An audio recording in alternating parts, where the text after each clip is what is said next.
সাধক জীবন ও নারী। লেখক অজিতানন্দ। অধ্যায় ৩। ১৭৫৭ খ্রিস্টাব্দ। ইংরাজের উদ্দেশ্য সিদ্ধ হয়েছে আলীবর্দীর মৃত্যুতে। সিরাজউদ্দৌলা বাংলা, বিহার, উড়িষ্যার নবাব হয়ে নারীর সম্মান ভুললেন। মৃত্যুতুল্য ঘসেটি বেগমের সর্বস্ব অপহরণ করলেন। জগৎ শতকের যুবতী কন্যার সম্ভ্রম নষ্ট করতে নারী সেজে রাজ অন্তঃপুরে ঢুকলেন। ফলে ঘসেটি বিরূপ হলেন। জগৎ হলেন প্রতিদ্বন্দ্বী। তারা ইংরাজকে মদত দিলেন। আরও অনেকে এগিয়ে এলো। রাজবল্লভ, উমিচাঁদ।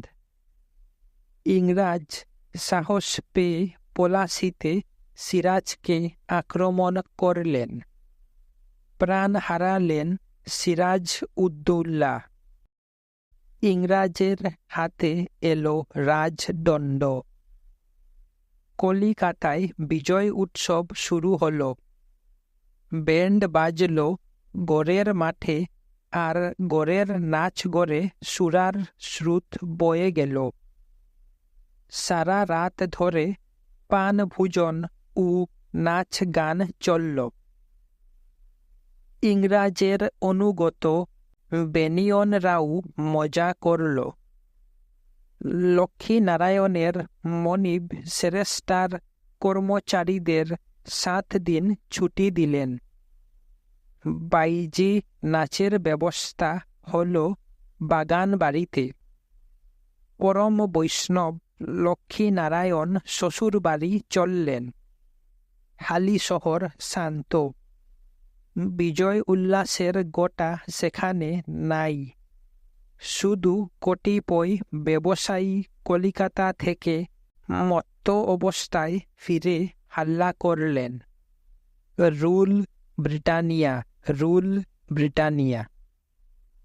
রামপ্রসাদ গঙ্গা স্নান করতে এসে উদাত্ত গলায় গাইছেন, মন তুই কাঙ্গালি কিসে, ও তুই জানিস না রে সর্বনেশে।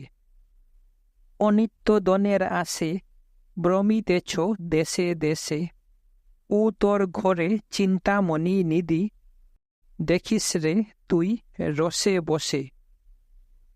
মনের মতো মন যদি হও, রাখরে যুগেতে মিশে। যখন অজপা পুনিত হবে, ধরবে না আর কাল বিষে। গুরুদত্ত রত্নতুরা বান্দরে যতনে কষে। দিন রামপ্রসাদের এই মিনতি অভয়চরণ পাবার আসে। তন্ত্র সাধক রামপ্রসাদ বলছেন, মন তুমি যদি মনের মতো হও, আমি যা বলবো তাই করবে, তাহলে যোগে মিশে থাকো। এ এক নূতন কথা। তন্ত্র সাধনা ও যোগ সাধনার সমন্বয়। বীজ মন্ত্র জপ করতে করতে যখন অজপা পুনিত হবে, তখন মূল প্রকৃতির স্বভাব দেহাভ্যন্তরে উদ্দীপিত হয়েছে। এইবার ভ্রু যুগলের মধ্যে প্রাণকে আবিষ্ট করে যোগে মিশে থাক, তাহলেই সিদ্ধি, আর কাল বিষে ধরবে না। স্নান শেষ হলে সাধক রামপ্রসাদ বাড়ি ফিরলেন। অপেক্ষমানা সর্বাণী স্বামীর আর্দ্র বস্ত্র ও গামছা মেলে দিলেন রোদে। রামপ্রসাদ চিরুনি দিয়ে ভ্রমর কৃষ্ণ কেশ আঁচড়ে জল যোগ করলেন। তারপর বেরুলেন ধীর পায়ে। উদ্যানে রামপ্রসাদ মুক্ত বিহঙ্গমের ন্যায় গান গাইছেন। একটার পর একটা। জয়দেবের যেমন বৈষ্ণব পদবলী, রামপ্রসাদের তেমনি শাক্ত পদাবলী।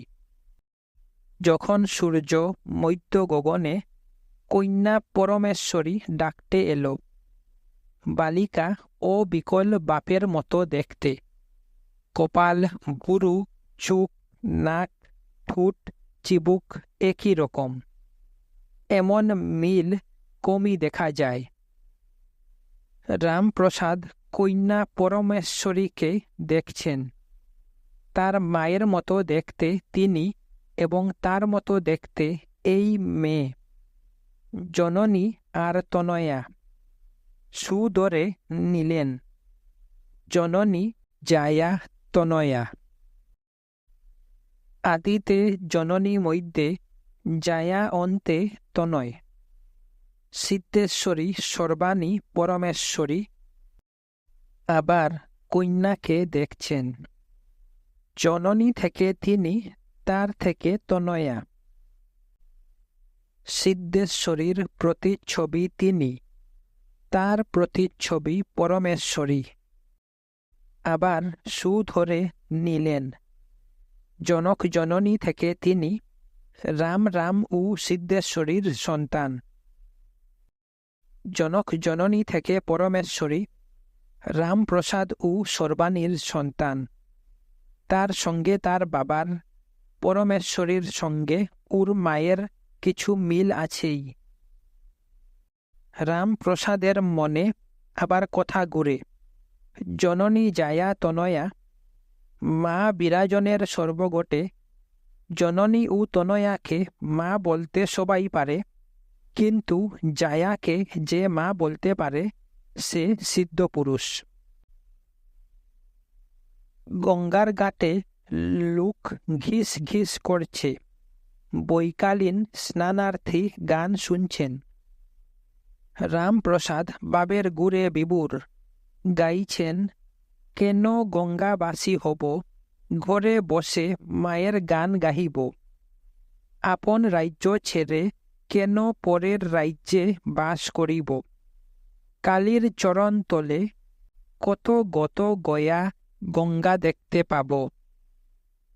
কেউ লক্ষ্যই করেনি একখানি কারুকার্য খচিত বজরা অদূরে স্থির নবদ্বীপ অধিপতি মহারাজ কৃষ্ণচন্দ্র গান শুনছেন। কৃষ্ণচন্দ্র সেন কবি সমবিব্যাহারে মুর্শিদাবাদ চলেছেন। নৌকাতেই দুজনের বাস। রামপ্রসাদ গান করছেন, কালো মেঘ উদয় হল অন্তর অম্বরে, নৃত্যতি মানস শিখি কৌতুকে বিহরে। মা শব্দে গণ গণ গর্জে ধারা ধরে, তাহে প্রেমানন্দ মন্দ হাসি তরিত সুবা করে। নিরবধি অবিশ্রান্তে নেত্রে বাড়ি ছড়ে, তাহে প্রাণ চাতকের তৃষ্ণা বই গুচিল সত্তরে। ইহ জন্ম পর জন্ম বহু জন্ম পারে, রামপ্রসাদ বলে আর জন্ম হবে না জটরে। গান শুনতে শুনতে কৃষ্ণচন্দ্র সাধুবাদ দিলেন শতবার। রামপ্রসাদ বললেন, একদিন নবাব সিরাজ উদ্দৌল্য বজরায় এসেছিলেন এখানে। আমার গান শুনতে চাইলেন। কি গান গাইব? ভয়ে ভয়ে একটা গজল গাইলাম। তিনি বললেন, ও গান নয়। তখন ওই গানটা গাইলাম। তিনি তৃপ্ত হলেন। কিছুদিন পর মহারাজের বজরা হালি শহরের ঘাটে ভিড়ল। রামপ্রসাদ বিদায় প্রার্থনা করলেন। এখন সন্ধ্যা, দিবারাত্রির সন্ধিক্ষণ। আকাশে আলো, মাটিতে অন্ধকার, কিছু স্পষ্ট কিছু অস্পষ্ট। রাজা ও প্রজা মুখোমুখি। কৃষ্ণচন্দ্র বললেন, রামপ্রসাদ, আমি তোমার পরিচয় অবগত হইয়াছি। তুমি সাধক কবি, আবার সুকণ্ঠ। তোমার গান আমাকে মুগ্ধ করিয়াছে। আরও শুনিতে ইচ্ছা হয়, তাই তোমাকে কৃষ্ণনগরে আমন্ত্রণ জানাই। কৃষ্ণনগর? হ্যাঁ, রাজসভায় কৃষ্ণানন্দ আগম বাগীশ আছেন, ভারতচন্দ্র রায় গুণাকর আছেন, তুমিও থাকিবে।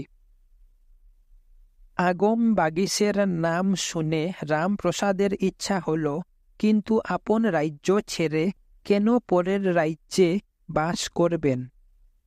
হালি শহর, বিটা মাটি, গৃহ সংলগ্ন উদ্যানই ভালো। তাছাড়া জননীর বয়স হয়েছে, তাকে ছেড়ে যাওয়া অনুচিত। মহারাজ বললেন, কৃষ্ণনগরে তোমার কোনো অসুবিধা হইবে না, উপযুক্ত বৃত্তির ব্যবস্থা করিব। রামপ্রসাদ কেঁপে উঠলেন, আবার চাকুরি? কালি ছেড়ে কৃষ্ণচন্দ্রের ভজনা? মাসিক 30 টাকায় মা একরকম সংসার চালাচ্ছেন, স্ত্রীরও তেমন অভিযোগ নেই। বললেন, মহারাজ, আমি অপারগ, এ স্থান ছাড়িয়া কোথাও যাইতে মন চায় না। কৃষ্ণচন্দ্র বিরক্ত হলেন না। গুণী ব্যক্তিদের ধারাই এই নির্লোভ নির্মোহ। বললেন, প্রাসাদ, তুমি হালি শহরে থাকিয়াই সাধন ভজন করো। 14 বিঘা নিষ্কর জমি, যাহাতে প্রাসাদ ভোগ হয়, তাহার ব্যবস্থা করিয়া গেলাম। মাঝে মাঝে তোমার গান শুনিতে হালি শহর আসিব। সনন্দপত্রে লিখিত হল, গড় আবাদি জঙ্গল ভূমি আবাদ করিয়া পুত্র পৌত্রাদি ক্রমে ভোগ দখল করিতে থাকো। সিদ্ধেশ্বরীর চোখের আলো নিবে আসছে। যখন সংসারে অভাব গুচ্ছে, পুত্রের খ্যাতি হয়েছে, তখন তিনি মায়া কাটাবার আদেশ পেলেন। কখন যে সমনের আদেশ আসে তা ঠিক নেই। সুকাহত রামপ্রসাদ রুদন করছেন, জীবন মৃত্যুর অধীন। পিতার মৃত্যু হয়েছে, মাতারও হল। মা বাপ মরা অনাথ। পুরাতন কথা যতই মনে পড়ে ততই কান্দেন। পরমেশ্বরী বালিকা সুলভ কথায় রামপ্রসাদকে ভুলায়, বাবা, কেন্দ না, আমি তোমার মা হব, দুধ ভাত দেব, যদি নাড়ু চাও তাও দেব, কেন্দ না। রামপ্রসাদের চোখে জল, ঠোঁটে হাসি। কবির মনে গানের পদ এলো, গাইছেন, মন কেন রে ভাবিস এত, যেন মাতৃহীন বালকের মতো। সিদ্ধেশ্বরী না থাকায় সর্বাণী সংসারের কর্ত্রী, কিন্তু সচ্ছলতার চাবিকাঠি আঁচলে বান্দা নয়। গোলা ভরা ধান, গোয়াল ভরা গাই, এসব নেই। রামপ্রসাদ তেমন চাষবাস দেখাশোনা করেন না। কিছু জমি পতিত থাকে। যে জমিতে আবাদ হয় তাতে ভালো ফলন হয় না। সাধক কবি মাঠে ঘুরতে ফিরতে সবই দেখলেন। দেখার পর বিচক্ষণ গৃহস্থের মতো বিঘেও কত মন ধান হতে পারে, ফসল তচ্ছরূপ হয় কিনা, এসব ভাবলেন না। সংসারীর এক ভাবনা সাধকের, আর তার ভাবনা মানব জমিন নিয়ে।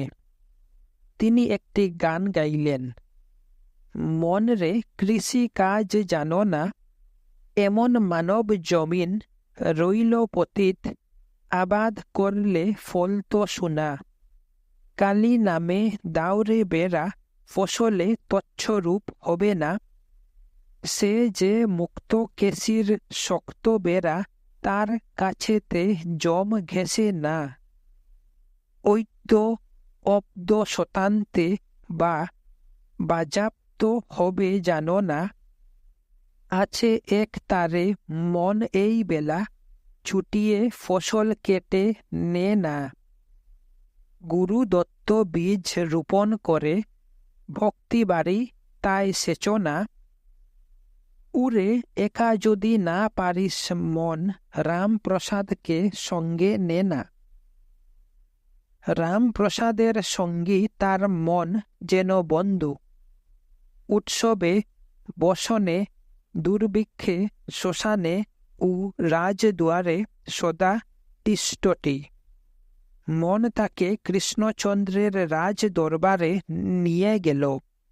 বলে, বন্ধু, এই দেখো মর্মর প্রকুষ্ট নয়ন রঞ্জন চন্দ্রাতপ মস্তক উপরে। উনি কে বলতো রামপ্রসাদ? মহারাজ কৃষ্ণচন্দ্র। মনে আছে? আছে। তিনি আমাকে 14 বিঘা নিষ্কর জমি দিয়েছেন। তুমি কি দিয়েছ তাকে? কুমার হট্টের উদ্যানে বসে রামপ্রসাদ উন্মনা। মহারাজকে তিনি কি দিতে পারেন? কি আছে তার? মন বলল, তুমি কবি, একটি উত্তম কাব্য লিখে দাও। রামপ্রসাদ শঙ্খ চিলের পালক দিয়ে ধীরে ধীরে লিখছেন। বিদ্যা সুন্দর, অথ গণেশ বন্দনা। পরম পুরুষ পহু, পুন পুন প্রণম হু।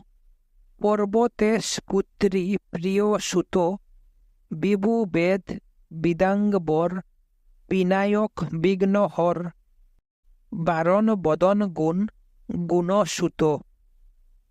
রূপ বর্ণনার পর কৃপা প্রার্থনা তিনি শেষ করলেন এইভাবে।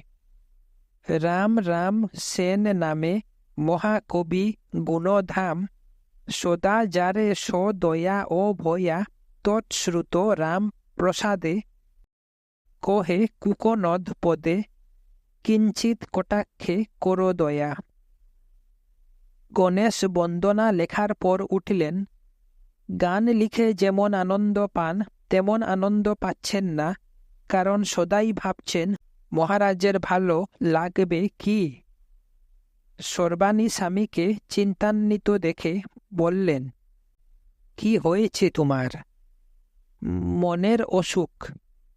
বৈদ্যকে খবর দাও। মনের অসুখ বৈদ্য সারাতে পারবে না। তাহলে?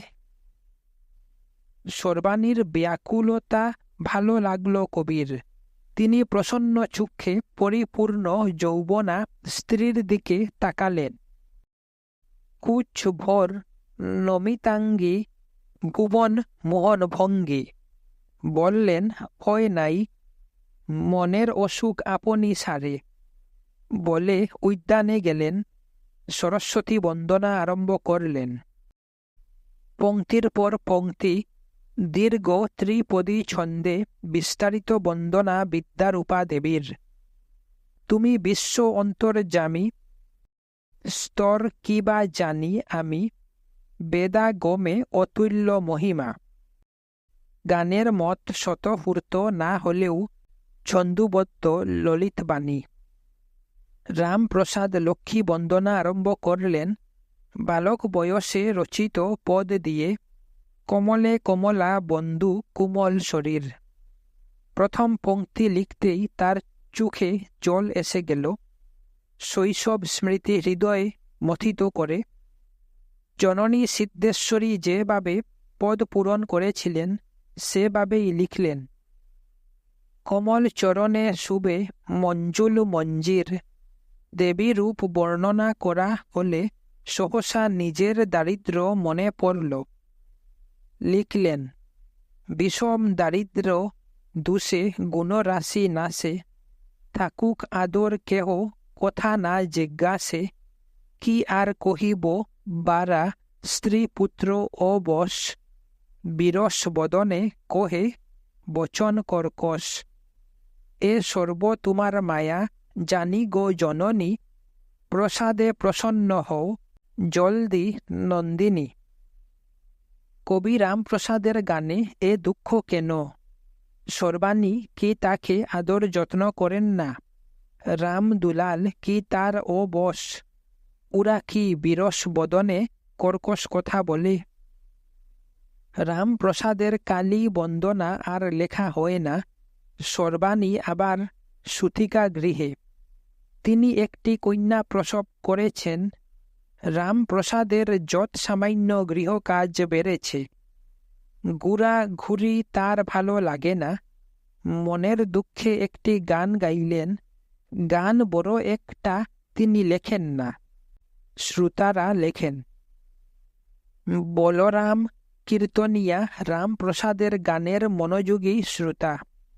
তিনি লিখে রাখলেন, মা আমায় ঘুরাবি কত, কলুর চুক ঢাকা বলদের মতো, ভবের গাছে বেঁধে দিয়ে মা পাক দিতেছ ও বিরত, তুমি কি দুষে করিলে আমায় ছটা কলুর অনুগত, ৮০ লক্ষ জনি ব্রহ্মী পশু পক্ষী আদি যত, তবু গর্ভধারণ নয় নিবারণ যাতনাতে হলেম হত। বিরক্তি এমনই জিনিস যে মনে থাকলে ভালো জিনিসও মন্দ লাগে। রামপ্রসাদের জমি জমা, ঘর সংসার, দ্বারা পুত্র পরিবার আর ভালো লাগে না। তিনি দুঃখিত। ধনে জড়িয়ে থাকার এ কি দায়। কলুর বলদের মতো ঘুরছেন দু চুক ঢাকা। প্রসাদ জগন্মাতাকে দেখার জন্য ব্যাকুল হলেন। তাকে দেখার পর বন্দনা লিখবেন। আন মনে চেয়ে থাকেন। দিন চলে যায়। উষা মধ্যাহ্ন সন্ধ্যা। রাত্রির অন্ধকারেও তিনি বিস্ফারিত নয়ন বসে থাকেন। দেখা দাও, দেখা দাও। রামপ্রসাদ অনুভব করলেন এভাবে রূপাতীতা অশেষ রূপা রূপৈভ্য অতি রূপময়ী জগন্মাতাকে দেখা যাবে না। তন্ত্র সাধনা কৌলমতে হওয়া প্রয়োজন। উদ্যানে রামপ্রসাদ অশ্বত, বেল, আমলকি, অশোক বট রোপণ করলেন। সর্প, ভেক, শশক, শৃগাল ও নরমুণ্ড প্রথিত করলেন। পঞ্চবটী স্থানে পঞ্চমুণ্ডী আসনে তিনি কৈবল্য সাধনায় বসলেন তন্ত্র অনুযায়ী। প্রথমে বহিরাচারে ও পরে অন্তরাচারে এই সাধনা। সর্বাণী রইলেন তার সংসারে ছেলে মেয়ে নিয়ে। পরমেশ্বরী, রামদুলাল আর জগদীশ্বরী, 2 কন্যা 1 পুত্র। 1 বছর কেটেছে। রামপ্রসাদের মলিন বসন। অতি দীনভাবে জীবন যাপন করছেন, কিন্তু ভ্রুক্ষেপ নাই। তিনি ভক্তিভরে লিখলেন বিদ্যাসুন্দর। অথ কালীবন্দন, কলিকাল কুঞ্জর কেশরী কালী নাম, জপিলে জঞ্জাল যায়, যায় যজ্ঞ ধাম, কাল কর পৃথক চিন্তহ মনে এই, লোকারে ইকার দীর্ঘ খড়গ বটে সেই, কয়ে আকার লয়ে দীর্ঘ কালী। এই নাম রামপ্রসাদ লক্ষবার জপ করে লিখলেন। নাম নিত্যা নিত্যতি নিখিল নাথ উরে, বিপরীত কাজ লাজ পরিহরি দূরে। এরপর ঈশ্বরী কালীর রূপ বর্ণনা। কলম চলে না রামপ্রসাদের। অশেষ রূপার রূপ কেমন। লিখলেন কাদম্বিনী জিনিয়া নির্মল বর্ণ কালো, কলেবর কিরণ তিমির পুঞ্জ আলো। কবি বিষণ্ণ, মিথ্যা মিথ্যা মিথ্যা। তিনি দেখছেন মেঘের চেয়ে নির্মল কালো রং। তিনি দেখছেন শরীর দুটি অন্ধকার আলো করেছে, দেখেন নাই।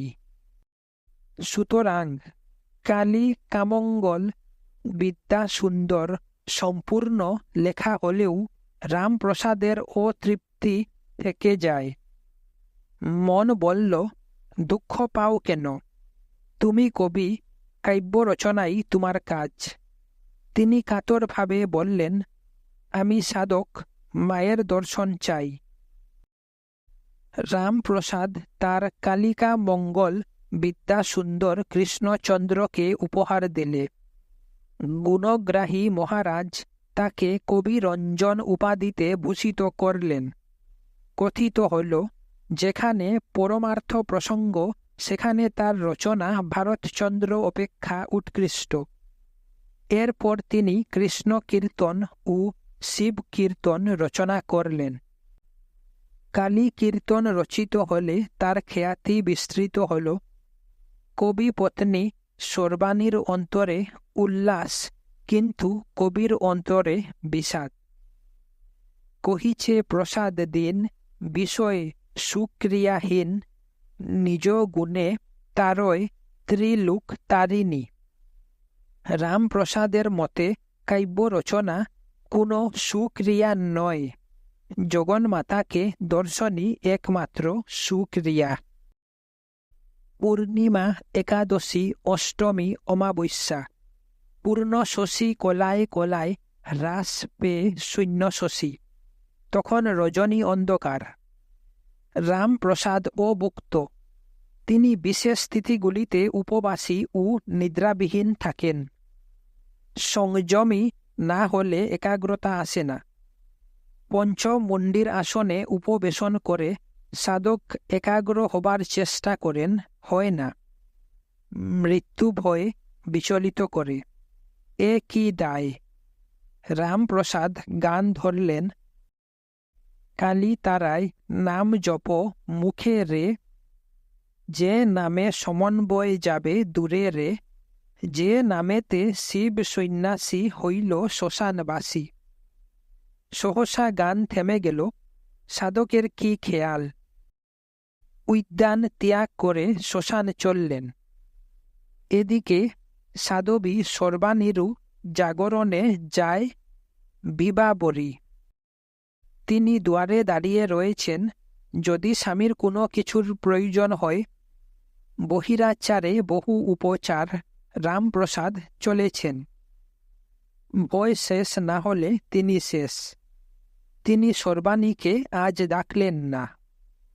অগত্যা সর্বাণী গৃহে ফিরলেন। শ্মশানে রামপ্রসাদ শবের উপর বসে মদ্যপান করলেন। তার মনের বাসনা ষটচক্রবেদ। আমার মনের বাসনা জননী, ভাবি ব্রহ্মরন্ধ্রে সহস্রারে, হ লক্ষ ব্রহ্ম রূপিণী। মূলে পৃথিবী ব স অন্তে, চারিপত্রে মায়া ডাকিনী। শারদ ত্রিবলয়াকারে, শিবে গেরে কুণ্ডলিনী। স্বাধিষ্ঠানে ব ল অন্তে, সরডলুপর বাসিনী। ত্রিবেণী বরুণ, বিষ্ণু শিব ভৈরবী ডাকিনী। ত্রিকোণ মণিপুরে বহনী বীজ ধারিণী। ড ফ অন্তে দ্বিদলে, শিব ভৈরবী লাকিনী। অনাহতে শট কুনে, দিশরদল বাসিনী। ক ঠ অন্তে বায়ু বীজ, শিব ভৈরবী কাকিনী। বিশুদ্ধাখ্যা স্বরবর্ণ, সুরসডল পদ্মিনী। নগুপরি বিষ্ণু আসন, শিব শঙ্করী শাকিনী। ব্রু মধ্যে দ্বিদলে মন, শিবলিঙ্গ চক্রজনী।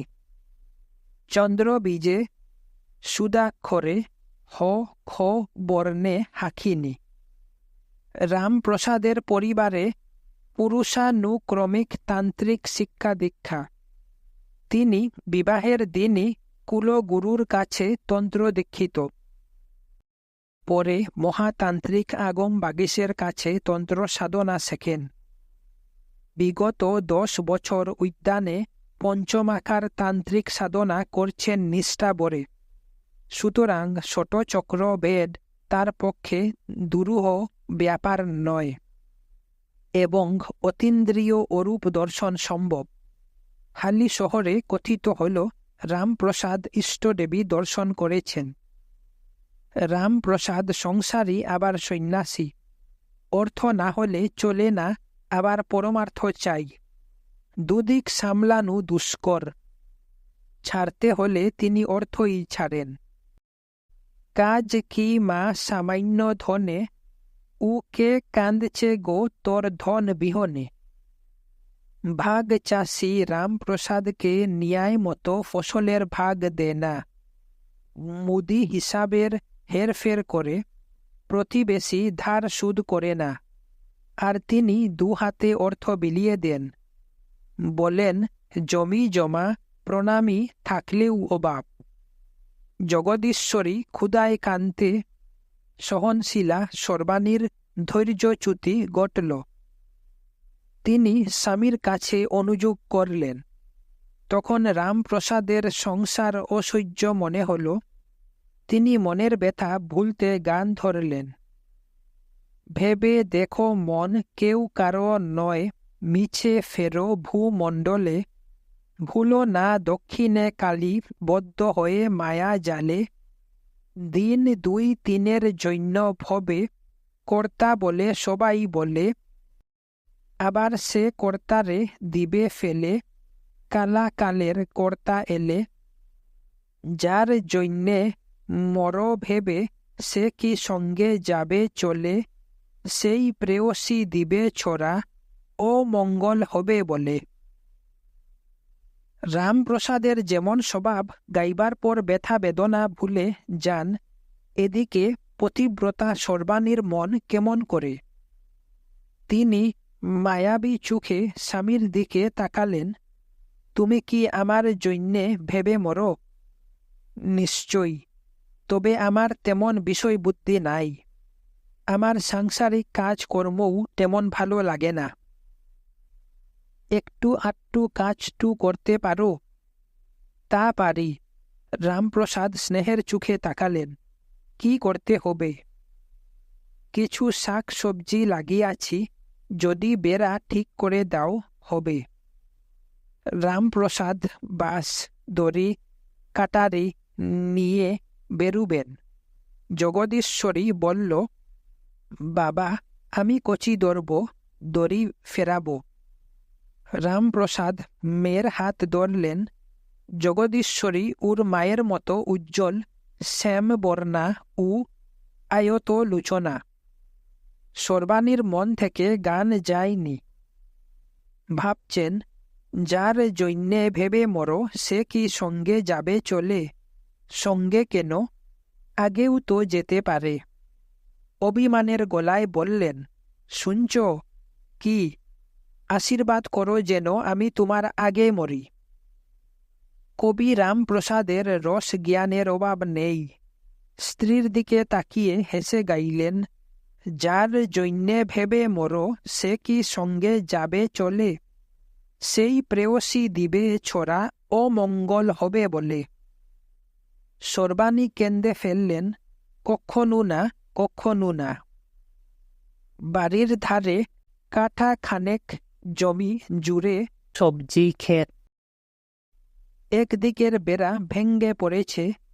গরু ছাগল মুখ দে পুনকে সাকে, বেগুন চারায়।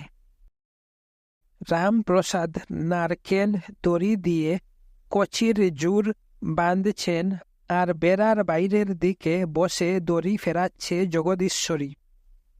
কাজ বেশ ভালোই চলছে। শীতের সকাল, রোদ বড় মিঠা। রামপ্রসাদ গান ধরলেন, এবার আমি করব কৃষি, ও গো এ ভব সংসারে আসি। তুমি কৃপা বিন্দুপাত করিবে, বসে দেখো রাজমহিষী। সর্বাণী দেখেছিলেন, লজ্জা পেলেন কথা শুনে। কৃপা বিন্দুপাত সাধক ঠাকুরের মুখের আগল নেই। তিনি পালিয়ে এলেন। মাকে ছুটতে দেখে জগদীশ্বরী দড়ি ফেলে চলে এলো। রামপ্রসাদ জানতে পারলেন না, তিনি একাগ্র মনে তত্ত্ব কথা গাইছেন। দেহ জমির জঙ্গল বেশি, সাধ্য কি মা সকল চষি। মা গো যৎ কিঞ্চিত আবাদ হইলে আনন্দ সাগরে বাসি। গান চলছে, হাতের কাজও চলছে বিরামবিহীন। একাগ্র চিত্ত হতে পারলে কাজ আটকায় না। কিছুক্ষণ পর জগদীশ্বরী ফিরল, অবাক। বাবা অনেকখানি বেড়া বেঁধে ফেলেছে। বলল, বাবা, তোমাকে দড়ি ফিরিয়ে দিল কে? তা তো জানি না, রামপ্রসাদ সদুত্তরই দিলেন। কথিত হল, স্বয়ং ঈশ্বরই দড়ি ফিরিয়ে দিয়েছিলেন। সে তো বটেই, ভক্তের সহায় ভগবান, এবং ভক্ত ও ভগবান অভিন্ন।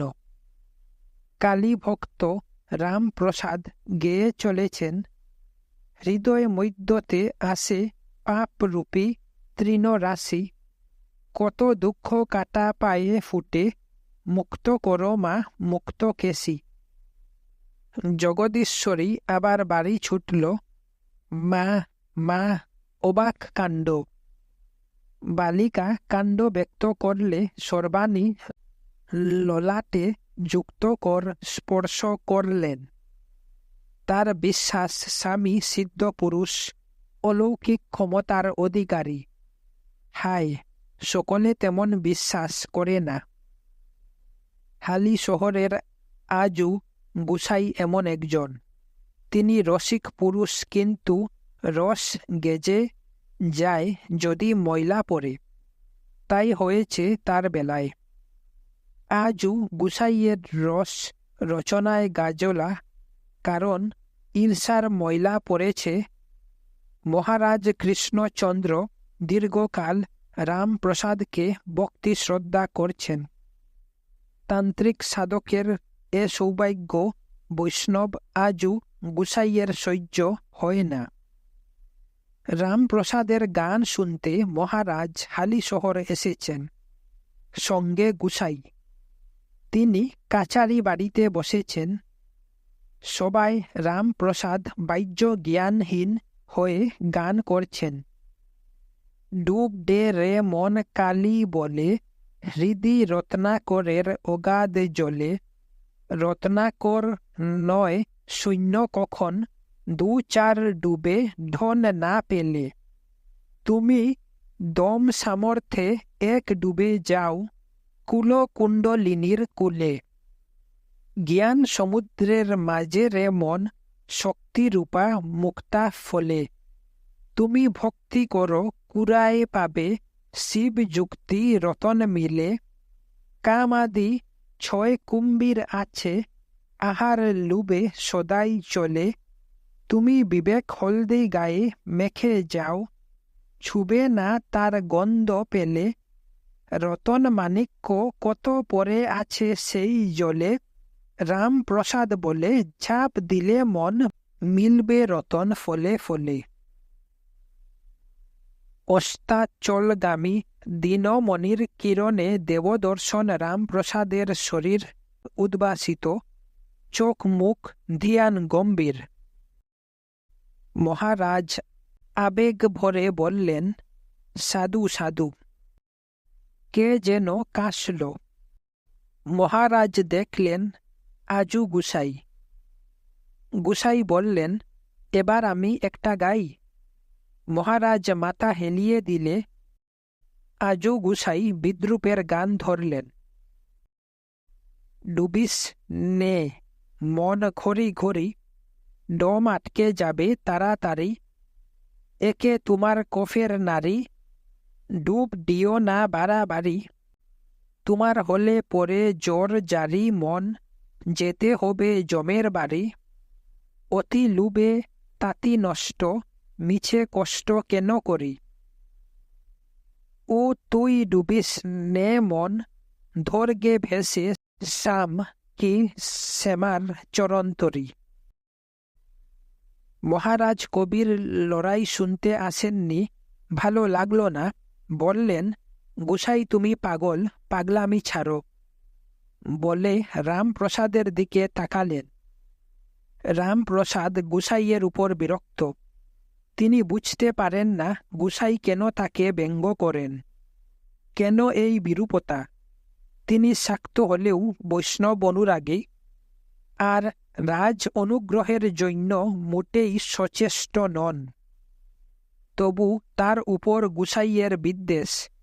লোকটা পাগল। হেসে বললেন, মহারাজ, কর্মের ঘাট, টইলের কাঠ আর পাগলের ছাট মলেও যায় না। আজও গুসাই চুপ করে থাকার পাত্র নন।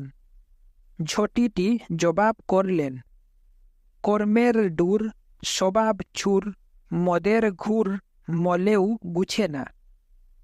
রামপ্রসাদ দুঃখ পেলেন। কর্মের ডুর। রাত্রে রামপ্রসাদ শয্যায় ছটফট করছেন। কর্মের ডুরই বটে, আবার বন্দন। সর্বাণী সন্তান সম্ভবা। এমন হওয়ার তো কথা নয়। তিনি ঊর্ধ্বরেতা দীর্ঘদিনের সাধনায়, এবং সাধ্বী সর্বাণী সকল সন্দেহের অতীত। তখন সুখিনীর মতো মুখ করে সর্বাণী বললেন, আমাদের 2 কন্যা 1 পুত্র, এবার পুত্র কন্যা সমান সমান হবে। জগদম্বা যা করেন মঙ্গলের জন্যই করেন। হো। রামপ্রসাদ দীর্ঘশ্বাস ফেললেন। সর্বাণী বললেন, তুমি কি সুখী নও? এই বয়সে সন্তান? 45 আবার বয়স নাকি? পতিব্রতা সর্বাণী স্বামীর বুকে মাথা রাখলেন। তার মনে কোনো অস্বস্তি নেই, কিন্তু রামপ্রসাদের আছে। প্রভাত হলে তিনি গাইছেন, এ সংসার ডুকার টাটি, ও ভাই আনন্দ বাজার লুটি, উড়ে ক্ষিতি জল বহনি বায়ু, শূন্যে পাছে পরিপাটি।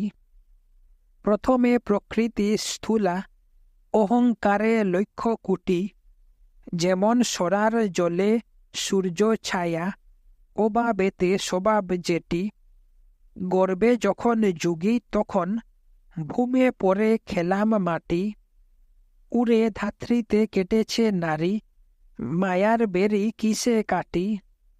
রমণী বচনে সুদা, সুদা নয় সে বিষের বাটি, আগে ইচ্ছা সুখে পান করে, বিষের জ্বালায় ছটফটি। আনন্দ রামপ্রসাদ বলে, আদ পুরুষের আদ মেয়েটি, ও মা যা ইচ্ছে হয় তাই কর মা, তুমি তো পাষাণের বেটি।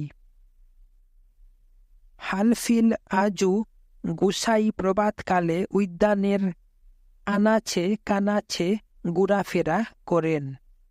তিনি বিদ্রূপ জুড়লেন, এ সংসার রসের কুটি, হেতা খাই দাই আর মজা লুটি।